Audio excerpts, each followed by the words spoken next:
Taking a look at Sunday where you won the tournament to Byron Nelson, and if it wasn't for a short putt, you probably would have broke the all-time PGA record for a tournament. If you could leave your career with 5 legacy records that could never be broken or win those tournaments, you have to do one or the other. What would you take? Rather the wins, or would you rather take kind of some legacy moments where no one's going to break that 57 or no one's going to break that 33 under or whatever?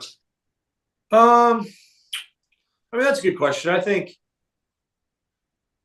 golf's such a funny game in terms of we play an outdoor sport. The conditions are always different and changing, and the golf courses are different every week. I think being able to win tournaments is what I'll look back on the most in my career. It's nice having good starts as well, but I think the ones you always remember the most are probably the tournament wins. And like, for instance, last week, I had no idea coming down the stretch that I was going for any sort of records or anything like that.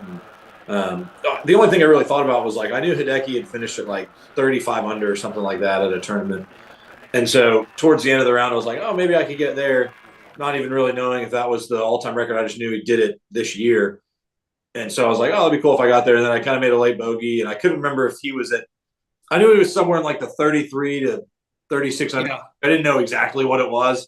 And I think I bogeyed 17. I was kind of like, happens. And then just kind of finished off the round, and then at the end they're like, "Hey, you tied the all-time score record." I was like, "Okay, cool." That, to be honest with you, I don't hold too much weight in terms of records or legacy or anything like that. It's nice to just have some results and be able to win some tournaments, and those are the things that you remember, I think, at the end of your career.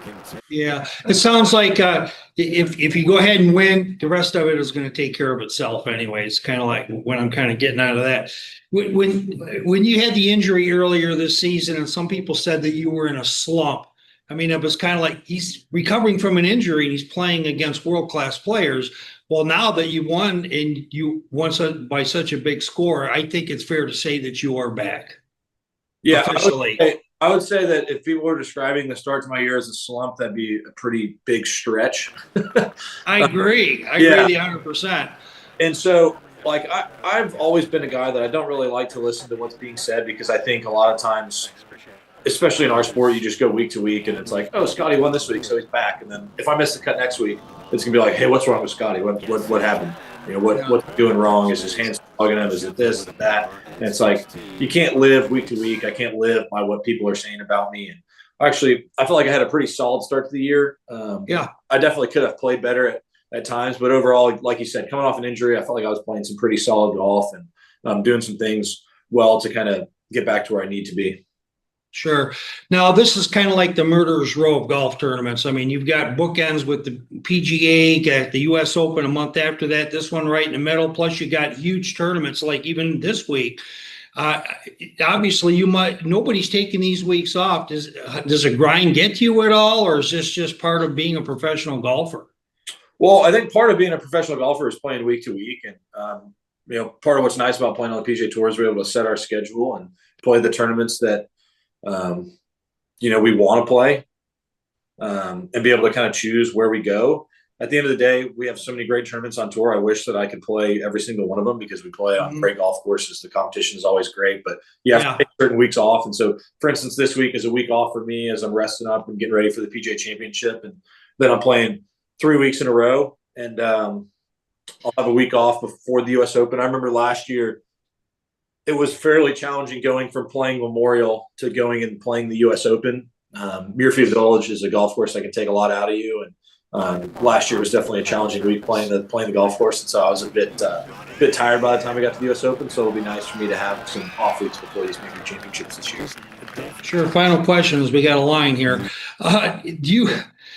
Is there any hole on this course that you kind of felt like last year you left a little meat on the bone, and like any particular hole, and say, you know what, I got a couple shots I know I can gain a couple shots on the field if I just do a certain thing on a certain hole? Is hole 5 or hole 16, is one of those holes something where you think you got a little bit more to give, or you feel like you already there? I'm not really sure. I think when you're playing that golf course, I think it's all about just hitting quality shots. And so I wouldn't say there's much of a strategy thing that we can change around that place.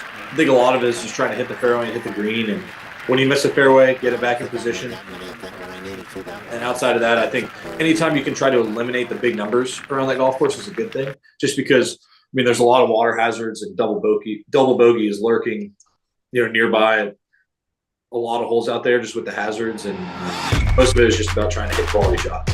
Yeah, you're just trying to avoid the big score, it sounds like. Scottie, Roy Akers, congrats on your season so far, and I know that defending champion you're worthy, and the field better be. So thank you. Thank you. Appreciate it.